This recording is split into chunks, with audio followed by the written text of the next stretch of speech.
Acting का शौक रखने वाला ये लड़का कैसे पाकिस्तान आर्मी में शामिल हो जाता है, कैसे पाकिस्तान आर्मी की हर एक छोटी से छोटी जानकारी इंडिया तक पहुंचाता है।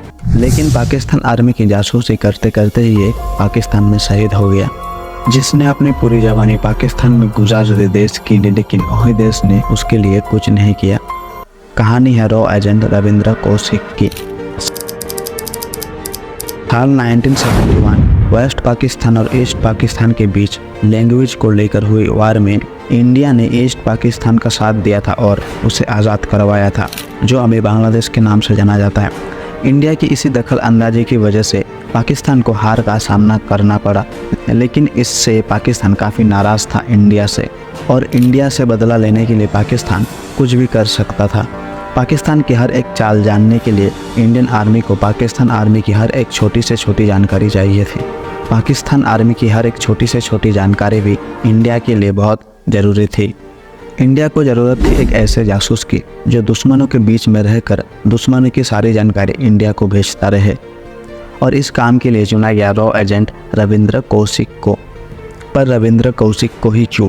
रविंद्र कौशिक 11 अप्रैल 1952 राजस्थान के गंगानगर में पैदा हुए थे।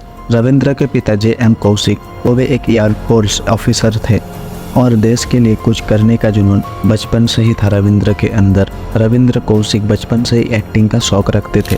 SD बिहानी कॉलेज से B.Com की पढ़ाई के दौरान रविंद्र कॉलेज के थिएटर में एक्टिंग किया करते थे, और एक्टिंग में उनका फेवरेट रोल हुआ करता था जासूस का। यही एक्टिंग स्किल रविंद्र को बेहतर से बेहतर जासूस बनने में मदद करती है। रविंद्र कौशिक पाकिस्तान जाकर जासूसी करने में काफ़ी उत्साही थे, और यही एक मौका था रविंद्र की एक्टिंग स्किल को देश के लिए काम में लगाने का। 2 साल तक रविंद्र को दिल्ली में ट्रेनिंग दी गई। ट्रेनिंग के दौरान जासूसी की हर तकनीक सिखाई गई। पाकिस्तानी भाषा और पाकिस्तानी एक्सेंट में कैसे बात करनी है वो सब भी सिखाया गया।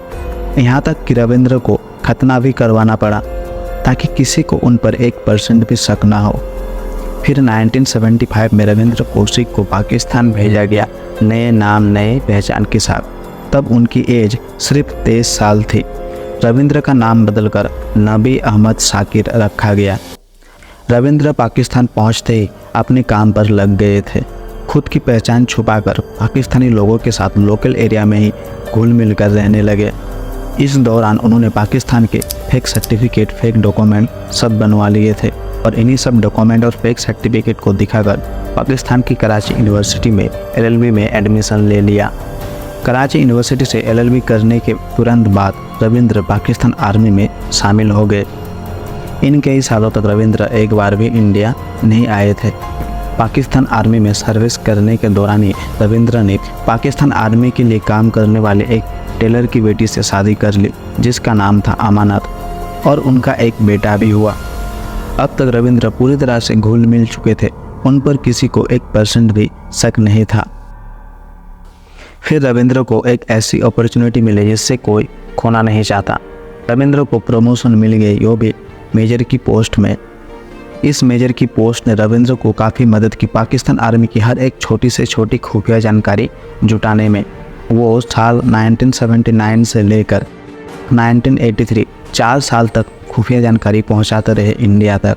अपने परिवार, अपने देश से कई सालों तक दूर रहकर ये सब काम करना रविंद्र के लिए बिल्कुल आसान नहीं था, लेकिन फिर भी उन्होंने किया।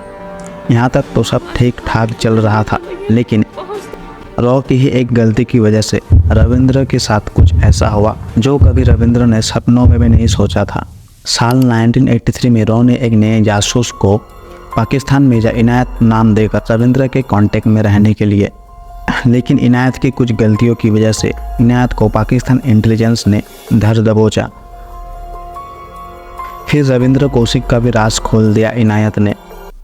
रविंद्र की सच्चाई सामने आने के बाद उन्हें 2 साल तक टॉर्चर किया गया, वो भी 3rd डिग्री टॉर्चर, लेकिन उन्होंने अपना मुंह नहीं खोला।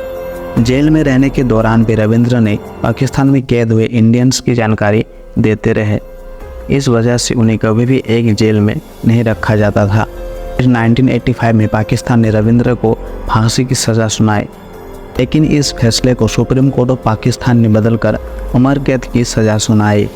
ये खबर इंडिया पहुंचते ही रविंद्र के पिता की हार्ट अटैक से मौत हो गई।